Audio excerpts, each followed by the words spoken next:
This Financial Matters streaming event, sponsored by Town & Country Federal Credit Union, begins now. February is often about love and relationships, but money itself can be a very tricky topic, especially this time of year. John Paradise with Town & Country Federal Credit Union is here with some expert advice and to take your questions, by the way. So certainly put those in the comments if you have any as we have this conversation. John, thank you Always for a pleasure. being here. Yeah, thank you. Why is it that talking about money and financial decisions can be so tricky, so challenging for couples? Well, I think first off, emotion. It's so emotionally charged, good, bad, indifferent. There's so much passion when it comes to money and, all the different decisions and all the different challenges that go into it, I think, play on people's emotions. And, rightfully so, there's a lot of stress around it. There's a lot of sleepless nights sometimes. And so I think when you combine two people into that, money situation, I think that could be a potentially even more charged situation. There's not necessarily one right way No. when it comes to talking about money as a couple. But how do you find your way as a couple? Well, I think in so many things, timing, communication, rinse and repeat. It's not a one talk type of issue. If you're not at least having conversations regularly with your significant other about not money necessarily, but about, your financial situation, your goals, your dreams, what are some challenges, et cetera, then you're probably not having an open dialogue on a lot of other things. So, timing, have that conversation. Sometimes starting it can be very difficult, so that's where timing comes in. Don't do it if your significant other has, a stressful week or you have a lot going on. If you have children, find the right time. Well, timing is so important Right. in so many things when it comes to relationships. And there's one thing that you said, too, is about having financial decisions is similar to planning a vacation, which on the surface, I was like, I'm sorry, totally opposite. But the idea is that it should ideally be done in a relaxed way, which goes again to Absolutely. that timing. Why is that so important? Because I think people have a chance to, you're in a mode where you don't necessarily have a impending decision that has to be made or an impending deadline, and you can just do it kind of, naturally. And it should be a natural conversation.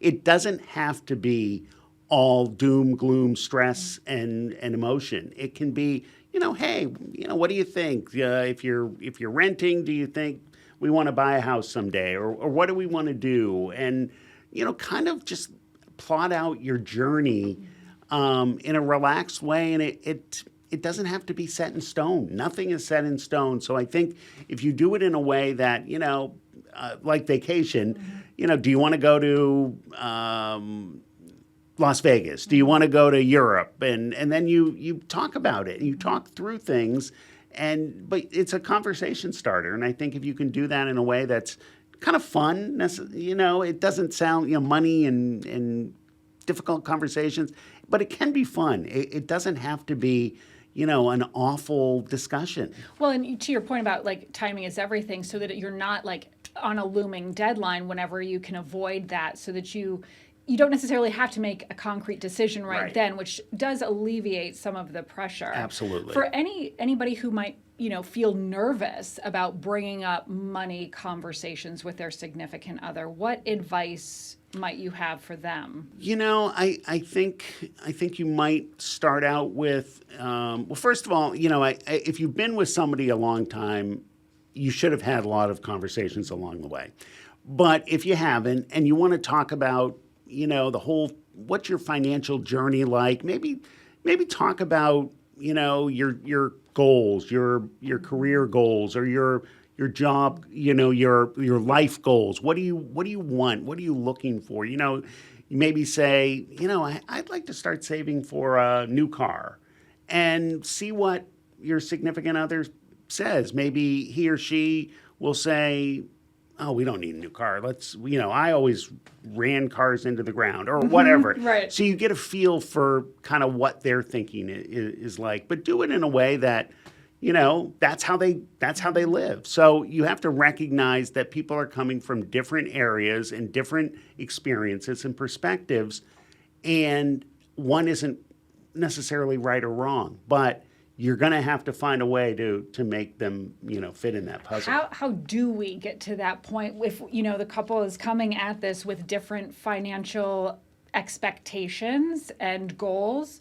How do couples come together in that way? You have to talk about it. You have to set realistic expectations with as a couple. You have to say, you can't place blame. I think anytime you place blame, like, you're spending all this money and I'm making all this money, I make more than you, and then it gets into it can get really into a dark place. So I think you need to talk about, what are your goals? Simple goals. It doesn't necessarily have to be, I want to buy a 4-bedroom house and, On the lake. whatever. But, I want to have, I want to put away 5% in my 401k. I want to go on a vacation a couple of times a year. We like to eat out. How can we make that happen? And, your significant other may say, well, I like to go shopping every now and then, or I like to treat myself to coffee a couple of days a week. And just find a way that not necessarily everyone's happy, but everyone's satisfied and feels like it's a fair situation. Also, it's important to set these goals, whether it's long-term goals or just everyday spending habits, on what your actual income is versus the income you wish you had. Speak That's exactly to that for just a second. Yeah. And how do we get on the same page with that? Well, you need to go over your expenses, and you need to do it together. And again, it can't be, look at how much you spent on coffee this last month. It can be like, this is what we've spent on eating out. Make it a we, not a you, or an I, and make it a we. This is what we are spending. This is what our water bill is. This is what our electricity runs. This is what we're spending on gas. Get a hold of what your expenses are, and then you say, this is what we're making. And, it's pretty elementary when you come to the decision that we are spending more than we're making, so we're going to have to make some cuts. And that's when you talk through fairness. And, well, maybe I don't have to get coffee every day. Maybe I'll only get it twice a week. Or maybe I don't have to go shopping, every week. Or maybe, I can exercise at home some and I can cut the gym membership. Or, maybe we don't have to stream, 7 different streaming platforms. Things like that. And I think if you lay it out in black and white, and there are a lot of great apps that you can also do it. We have a great financial money management program through our app and online banking, and people put those in as a couple, and you monitor your spending. And it's not you're monitoring what I'm doing and I'm monitoring what you're doing. You're monitoring what you're doing as a couple. Yeah, more of like goal setting together. Right, Yeah. right. Again, I just want to remind everybody, if you have questions, you can certainly put them into the comments. John and his team will answer any of the questions that you may have. How important, when you're talking about these goals, again, whether it's daily, small goals, or longer term goals, how important is it to write down the goals? I think it's very important because then you know what you're striving for. You know what it's all about. I think if you fail to write it down, things get lost in translation sometimes. And I think then if you're doing it in a very relaxed, chill way, and then something becomes emotionally charged, you forget, no, I didn't say that. I didn't agree. Yes, you did. We wrote it down, and then you take it out and you review it and you do it in a calm way.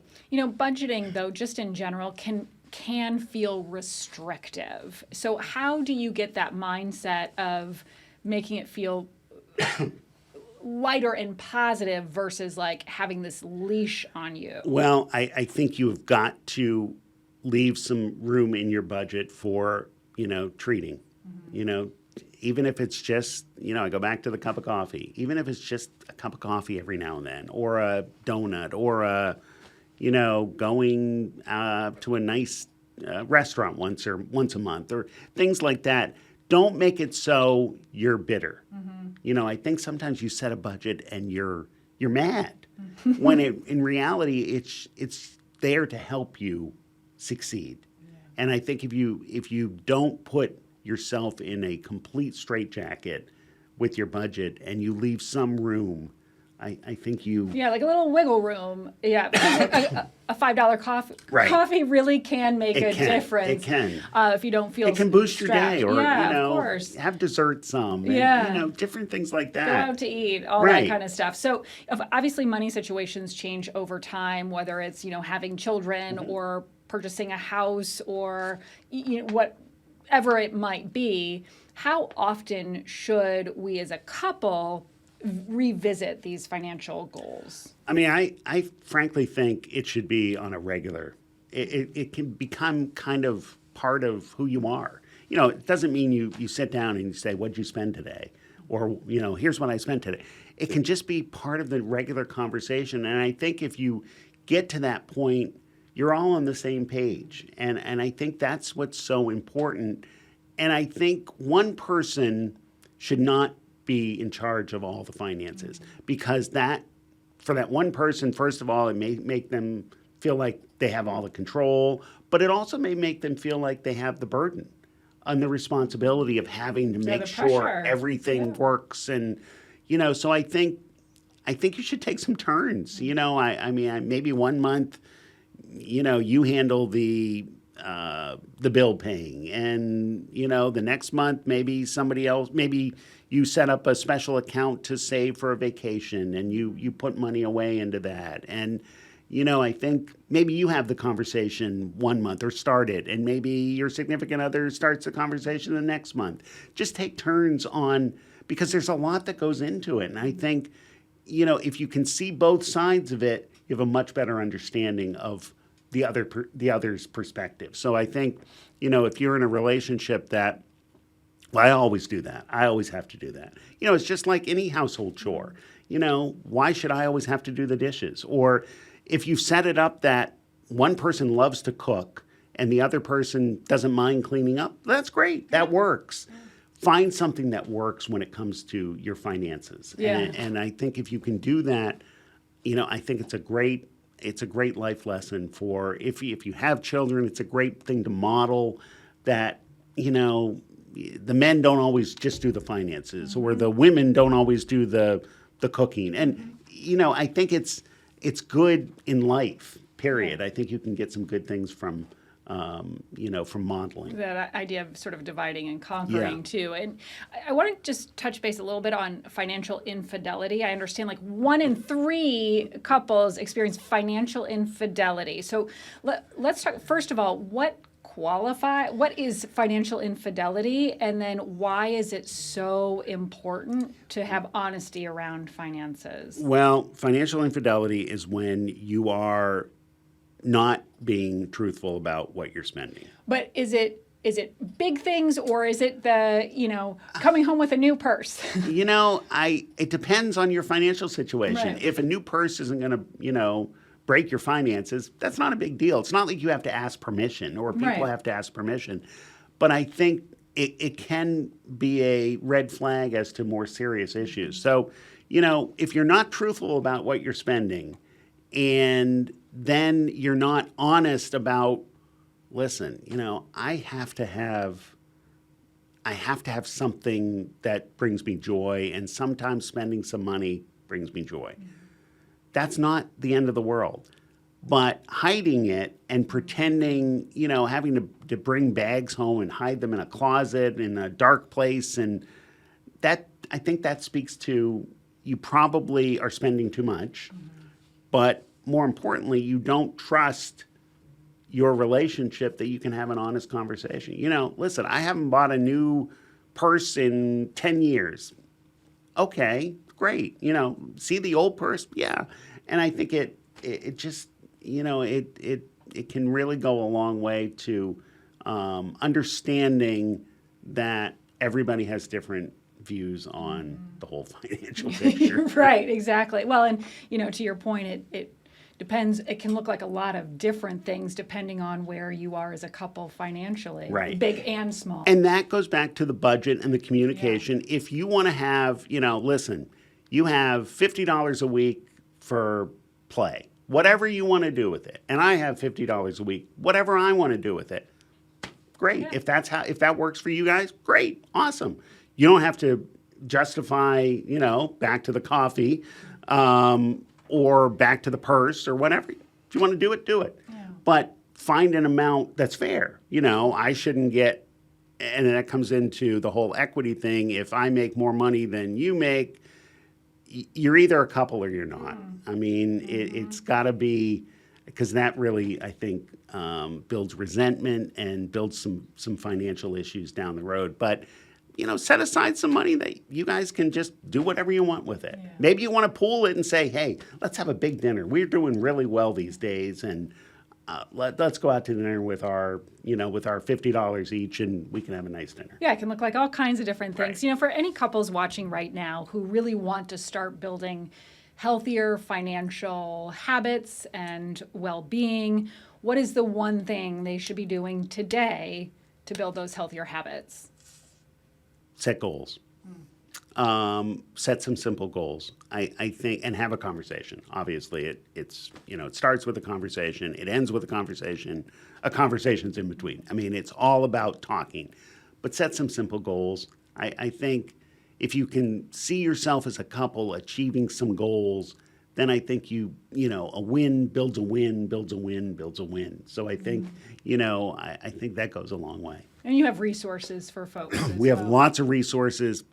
Sit down, take a couple. Usually they're 3 to 5 minutes, and you can just watch them and have some fun. And sometimes there's a quiz involved, and take them individually or as a couple, and have some fun with it. But there are a lot of resources to help. And we'll also have more information on the Financial Matters page at WGME.com as well. John, thank you so much for your insight. I really appreciate it. There's a lot that goes into it, but it can be a fun journey as a couple, the whole financial piece. And at the end of the day, I think you can say, hey, we're doing okay.